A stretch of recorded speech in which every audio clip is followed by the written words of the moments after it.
हम नफ्सियाती मसाइल की बात करते हैं तो एक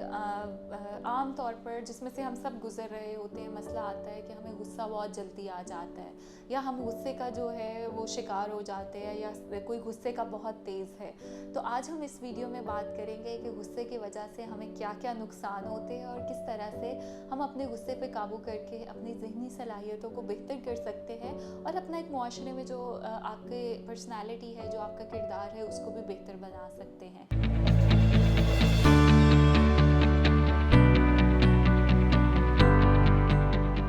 मेरा नाम आमना इफ्तिखार है और मैं कंसल्टेंट क्लिनिकल साइकोलॉजिस्ट हूँ। नफ्सियाती इश्यूज़ में हमारे पास आम एक जो सिम्टम आता है लोगों का, वो गुस्से का आता है। तो जब गुस्से के मरीज़ हमारे पास आते हैं या आके हमें कंप्लेन करते हैं कि हमें एंगर मैनेजमेंट पर जाना है, तो मैं एक चीज़, तकरीबन मेरे जो मरीज़ अगर इस वीडियो को देख भी रहे हैं, जिनकी मुलाकात मेरे से हुई है एंगर के इशू के बारे में, तो मैं उन्हें कहती हूँ कि जब गुस्सा आता है तो गुस्सा एक बीमारी नहीं है, गुस्सा एक अलामत है या एक अलार्म है जो आपको बता रहा होता है कि कुछ और ख़राब चल रहा है, जिसका एक रिएक्शन जो है वो गुस्से की शक्ल में आता है। जैसे कि जब हम बुखार की बात करते हैं या फ़ीवर की बात करते हैं, तो बुखार को या फ़ीवर को बीमारी नहीं कहा जाता है, वो एक अलामत होती है जो हमें बताती है कि हमारे जिस्म के अंदर कोई वायरस है, कोई बैक्टीरिया है, जिसकी वजह से आपको जो है वो बुखार हो रहा है। तो इसी तरह जब गुस्सा आता है तो गुस्सा हमें बता रहा होता है कि आपके कुछ ऐसे स्ट्रेसर्स हैं, कुछ आपकी ऐसी मेंटल हेल्थ कंडीशंस हैं जो कि प्रॉपर वे में ट्रीट नहीं हो रही या एड्रेस नहीं हो रही, जिसकी वजह से आपके अंदर गुस्सा आना शुरू हो गया है।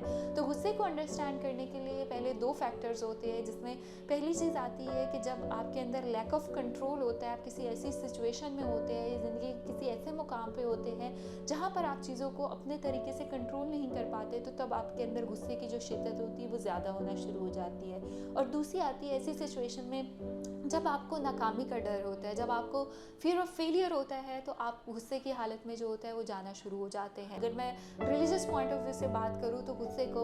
हराम कहा गया है और इसकी बुनियादी वजह ये है कि गुस्से की हालत में अक्सर हम इम्पल्सिवली रिएक्ट करते हैं और कुछ हम गलत रिएक्ट कर देते हैं, जिसका बाद में हमें पछतावा होता है। तो ऐसी चीज़ से अपने आप को बचाने के लिए कोशिश करें कि उन चीज़ों की एक लिस्ट बना लें जो आपको गुस्सा दिलाती है, जो आपके ट्रिगर्स होते हैं। फिर उनमें से देखें कि किन चीज़ों को आप कंट्रोल कर सकते हैं और कौन सी चीज़ें आपके कंट्रोल में नहीं है। जिन चीज़ों का कंट्रोल आपके पास नहीं है, उन चीज़ों से अपने आप को दूर करें, उन चीज़ों से अपने आप को डाइवर्ट करें। और जिन चीज़ों का आपके पास कंट्रोल है, जैसे अगर आप काम डिले करते जाते हैं और बाद में आपको गुस्सा आता है, या आप अपनी काम की जगह पर इतने एक्टिव नहीं हैं और बाद में आपको जो है वो गुस्सा आना शुरू हो जाता है जब आपसे काम के बारे में कहा जाता है, तो कोशिश करें कि अपने दिन का